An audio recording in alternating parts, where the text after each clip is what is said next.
ফেলেছে ততদিনে। দেখি যে আশ্চর্য ব্যাপার, হায়দ্রাবাদকে যেভাবে ভারত গ্রাস করেছে একই প্রক্রিয়া বাংলাদেশে চলতেছে, একেবারে সেম প্রক্রিয়া।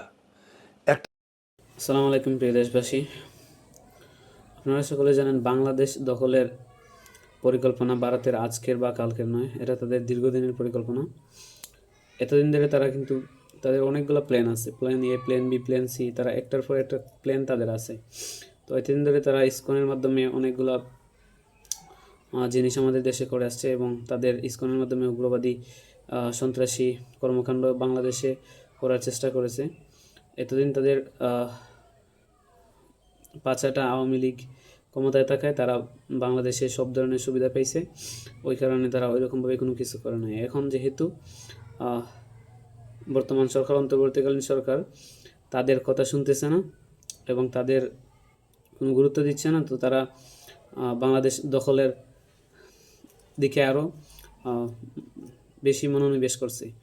ওই কারণেই বর্তমানে আপনারা দেখতেছেন চতুর্দিকে বাংলাদেশ সম্পর্কে কী ধরনের অপপ্রচার তারা চালাচ্ছে এবং অনেক ধরনের প্ল্যান তাদের আছে। তারা তাদের উগ্রবাদী হিন্দুদেরকে বাংলাদেশের দিকে লেলিয়ে দিচ্ছে। তাদের এটার উদ্দেশ্য হচ্ছে গিয়ে বাংলাদেশের নিরাপত্তারক্ষীরা বা বিজিবি সেনাবাহিনী যখন তাদেরকে কোনো ধরনের আক্রমণ করবে বা কয়েকটারে মেরে ফেলবে, তখন তাদের সেনাবাহিনী বাংলাদেশের দিকে লেলিয়ে দেবে। এই ধরনের তাদের বিভিন্ন ধরনের পরিকল্পনা আছে।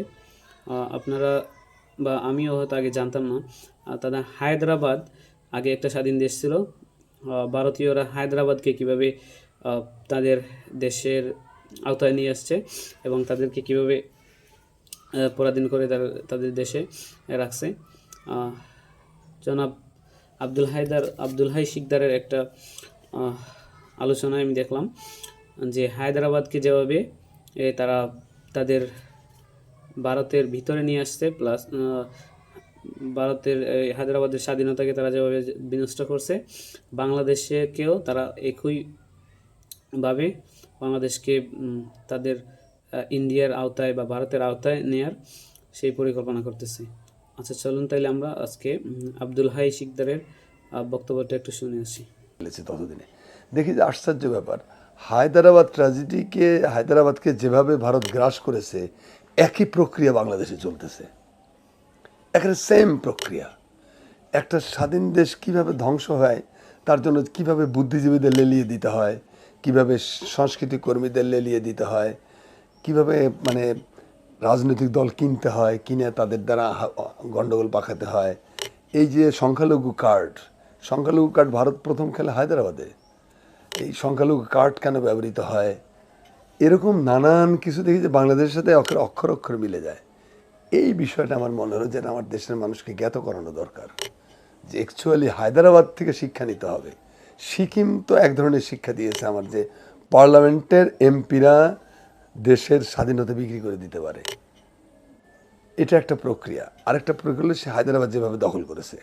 হায়দ্রাবাদে ভারত আর্মি মুভ করার আগে হায়দ্রাবাদের কালচারাল মাঠ দখল করে ফেলেছিল, হায়দ্রাবাদের ইন্টেলেকচুয়ালদের সব কিনে ফেলছিল ইন্ডিয়া, হায়দ্রাবাদের পলিটিক্যাল পার্টিগুলোর মধ্যে ছিন্ন ভিন্ন করে দিয়েছিল, অনৈক্য মানে বিদ্বেষ হিংসা ছড়াই দিয়েছিল। এইভাবে বাংলাদেশও তাই হচ্ছে। এইটা আমাকে মনে হয় আমার দেশের মানুষকে জ্ঞাত করানো দরকার। এই জ্ঞাত করানোর অভিলাষ থেকেই, আকাঙ্ক্ষা থেকে ওনার বক্তব্যটা শোনার পরে অবশ্যই আপনারা বুঝতে পারতেছেন যে অবশ্যই হায়দ্রাবাদকে তারা যেভাবে দখল করছে, বাংলাদেশকেও ঠিক একইভাবে দখল করার প্রায় তারা দীর্ঘদিন ধরে করে আসছে।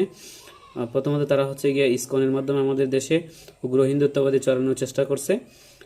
এরপরে হচ্ছে গিয়া আওয়ামী লীগকে আপনারা দেখতেই পারছেন, আওয়ামী লীগ যতক্ষণ ক্ষমতায় ছিল শুধু ভারতের পাঁচটা গোলামি করে গেছে।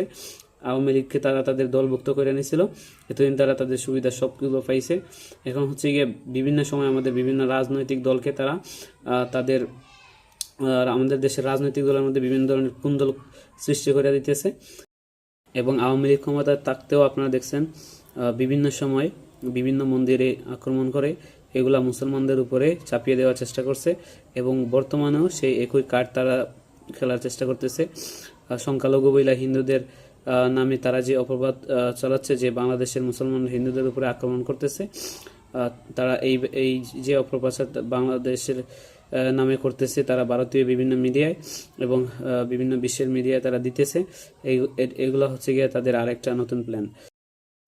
এখন বর্তমানে ভারতের এই প্লেনগুলা ধূলিসাৎ করার জন্য এবং ভবিষ্যতে যাতে তারা আমাদের দেশকে নিয়ে এরকম কোনো কিছু করতে না পারে বা আমাদের দেশের স্বাধীনতা যেন আমরা রক্ষা করতে পারি, এটার জন্য আমাদের কি করা উচিত? প্রথমত হচ্ছে গিয়ে আমাদের দেশের হিন্দু ভাই যারা আছে তারা যদি আসলেই আমাদের বাংলাদেশ প্রেমিক হয়ে থাকে, তাহলে তাদের অবস্থার জানান দেওয়ার সময় এসেছে।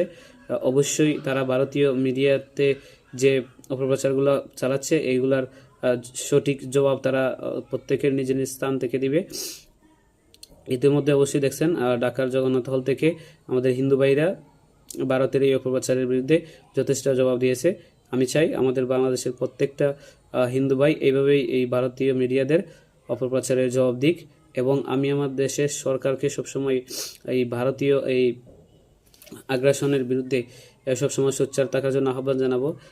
এবং শেষ কথা হচ্ছে গিয়া আমাদের সরকারের উচিত একটা গোয়েন্দা সংস্থা তৈরি করা, নতুন একটা গোয়েন্দা সংস্থা। আগে যদি কোনো কিছু থাকে ওটা থাকুক, নতুন আর একটা গোয়েন্দা সংস্থা তৈরি করা শুধুমাত্র ভারতের জন্য।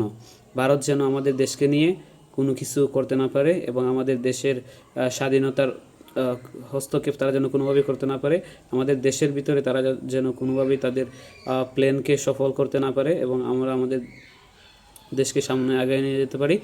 এই জন্য আমাদের দেশকে রক্ষা করার জন্য একটা গোয়েন্দা সংস্থা দরকার, শুধুমাত্র ভারতের জন্য। ওকে, আল্লাহ হাফেজ, সবাই ভালো থাকবেন, আসসালামু আলাইকুম।